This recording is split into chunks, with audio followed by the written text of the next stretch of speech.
Now then, I just got back from a rave to find that my channel now has 100 subscribers, which is very recent and very new. Thank you very much to everyone who has subscribed, and in particular thank you to the person who is the 100th subscriber. However, YouTube won't allow me to see, or won't give me the option to see, who is 100th subscriber.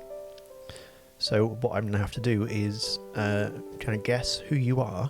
I'm not even sure if you know you're the 100th subscriber. So I thought I'd take a moment just to go through the YouTube channel analytics and see if we can figure out my 100th subscriber.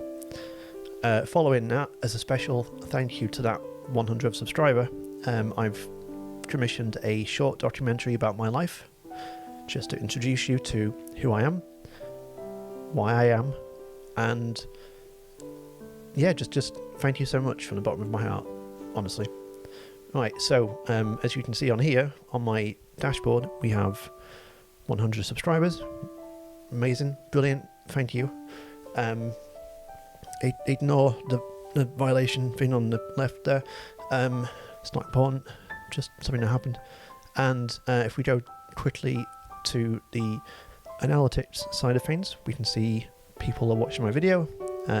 This one, we can see that I had a big spike of viewers a few days after I posted it, or the same day I posted it.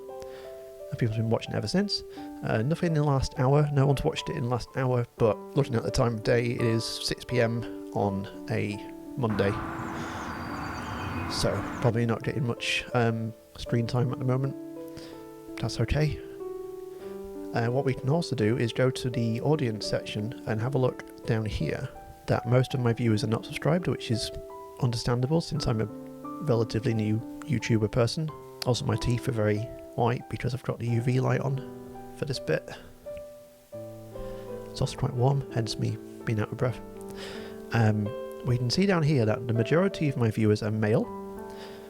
The other lot are female and other, or user specified, which is great.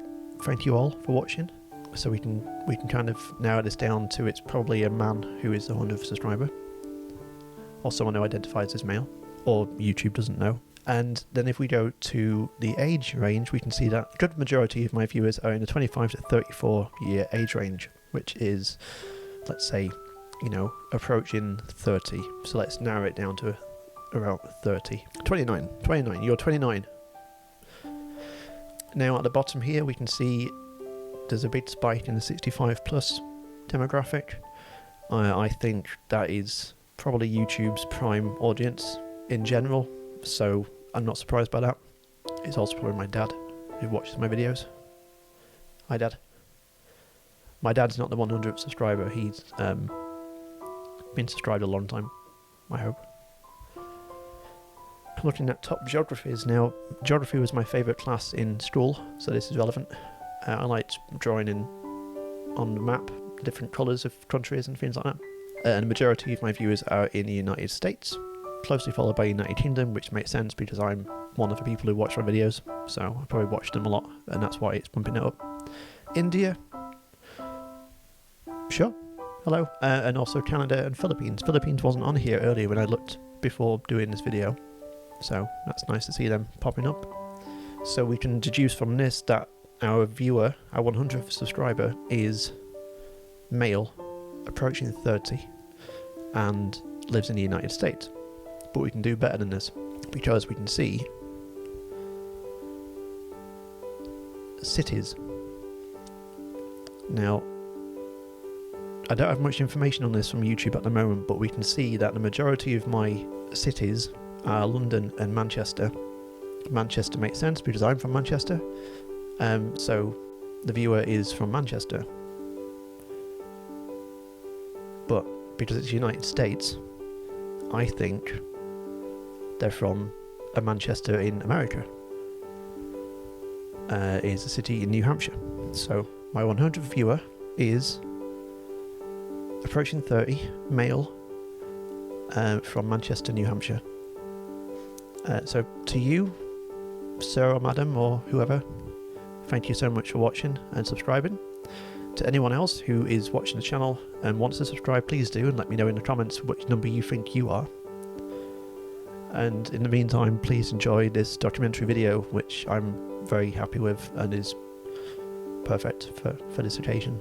Thank you. This is a true story about a man. From humble upbringings to the glitz and glamour of Hollywood. This is a true rags to riches to rags story in the making. Daryl was born in South Africa in the glorious years of 1981. When he was born, it snowed for the first time since millennia ago, and he was heralded as a true savior to the film and music industry. His parents knew they had created something wonderful, and so they named him Damien. But then they changed his name to Daryl because of the film The Omen. Knowing what a gift they held, the Ashtons smuggled Daryl out of Africa and across the border into the United Kingdom, where they would raise this glorious child. Gathering together bricks, rocks, and bits of string, they built a house of music, in which this child could learn about the universe using rudimentary music instruments such as forks and spaghetti. Over time, Daryl grew into a mighty warrior, but then cowered back into his room where he hid himself away until his early 20s. But then, he went to the most prestigious music academy in the land, North Lindsay College of Scunthorpe, where he created his first great masterpiece.